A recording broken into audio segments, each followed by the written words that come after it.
ಯಾವತ್ತು ನಮ್ಮ ಭಾರತದ ಪ್ರಧಾನಮಂತ್ರಿಗಳು ವಿಶ್ವ ನಾಯಕರಾದಂಥ ಶ್ರೀ ನರೇಂದ್ರ ಮೋದಿಜಿಯವರೀಗ ಬರ್ತಾ ಇದ್ದಾರೆ.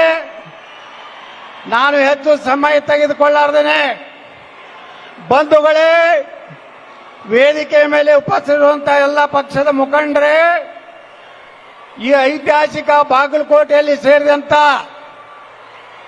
ಎಲ್ಲ ಭಾರತೀಯ ಜನತಾ ಪಾರ್ಟಿಯ ಕಾರ್ಯಕರ್ತರೇ ಹಾಗೂ ಎಲ್ಲ ತಾಯಂದ್ರೆ, ಅಣ್ಣ ತಮ್ಮಂದ್ರೆ, ಪತ್ರಕರ್ತ ಬಂಧುಗಳೇ, ಇವತ್ತು ಬಾಗಲಕೋಟೆ ಲೋಕಸಭಾ ಅಭ್ಯರ್ಥಿಗಳಾದಂಥ ಶ್ರೀ ಪರ್ವತಗೌಡ ಗದ್ದಿಗೌಡರವರು ಹಾಗೆ ನಮ್ಮ ವಿಜಯಪುರ ಲೋಕಸಭಾ ಸದಸ್ಯರು ಹಾಗೂ ಅಭ್ಯರ್ಥಿಗಳಾದಂಥ ಶ್ರೀ ರಮೇಶ್ ಜಿಗ್ಜಿಣಿಯವರ ಚುನಾವಣೆಯ ಅಂಗವಾಗಿ ಅವಳಿ, ವಿಜಯಪುರ ಮತ್ತು ಬಾಗಲಕೋಟೆ ಜಿಲ್ಲೆ ನಾವೆಲ್ಲ ಇಲ್ಲಿ ಕೂಡಿದ್ದೀವಿ.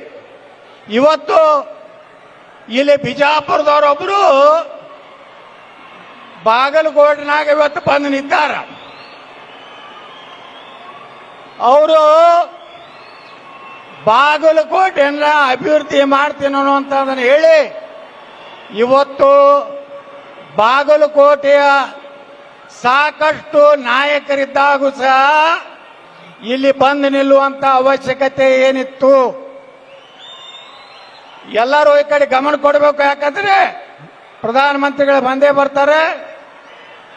ಇಲ್ಲಾಂದ್ರೆ ನಾನು ಭಾಷಣ ಮಾಡುವುದಿಲ್ಲ, ನಾನು ಕೂತು ಬಿಡ್ತೇನೆ. ಹಾಗಾದ್ರೆ ಈ ಕಡೆ ಲಕ್ಷ ಕೊಡ್ರಿ. ಪ್ರಧಾನಮಂತ್ರಿಗಳು ಬಂದ ಮ್ಯಾಗ ಜೈಕಾರ ಹಾಕಾಕತ್ರ ಅಂತೇಳಿ ಹೆಲಿಕಾಪ್ಟರ್ನಾಗ ಅವ್ರಿಗೆ ಕೆಲ್ಸುದಿಲ್ಲ. ಅದಕ್ಕೆ ದಯವಿಟ್ಟು ಸಮಾಧಾನ ಕುಂಡ್ರಿ. ನಾವು ವಿನಂತಿ ಮಾಡ್ಕೋತಾ ಇದ್ದೀನಿ, ನಮ್ಮ ಗದ್ದಿಗೌಡರವರು ಮತ್ತು ರಮೇಶ್ ಜಿಗ್ಜಿಣಿಯವರು ಇವರಿಬ್ರು ಲೋಕಸಭಾ ಸದಸ್ಯರಾಗಿ ಸನ್ಮಾನ್ಯ ನರೇಂದ್ರ ಮೋದಿ ಅವರ ನೇತೃತ್ವದ ಸರ್ಕಾರದಲ್ಲಿ ಎರಡೂ ಜಿಲ್ಲೆಗೆ ಒಂದು ಅಭಿವೃದ್ಧಿಯ ಹೊಳೆಯನ್ನೇ ಹರಿಸಿದ್ದಾರೆ ಅಂದ್ರೆ ಅತಿಶೋಕ್ತಿ ಆಗಲಿಕ್ಕಿಲ್ಲ ಅಂತ ಮಾತನ್ನ ನಾನು ಹೇಳಿಕ್ ಬಯಸ್ತಾ ಇದ್ದೀನಿ ಬಂಧುಗಳೇ. ಅದಕ್ಕೆ ವಿಜಯಪುರದಲ್ಲಿ ಅಂತರೂ ನಮ್ಮ ರಮೇಶ್ ಜಿಗ್ಜಿಣಿಯವರನ್ನ 3 ಲಕ್ಷ ಲೀಡಿನಿಂದ ನಾವು ಆರಿಸಿ ತರ್ತೀವಿ.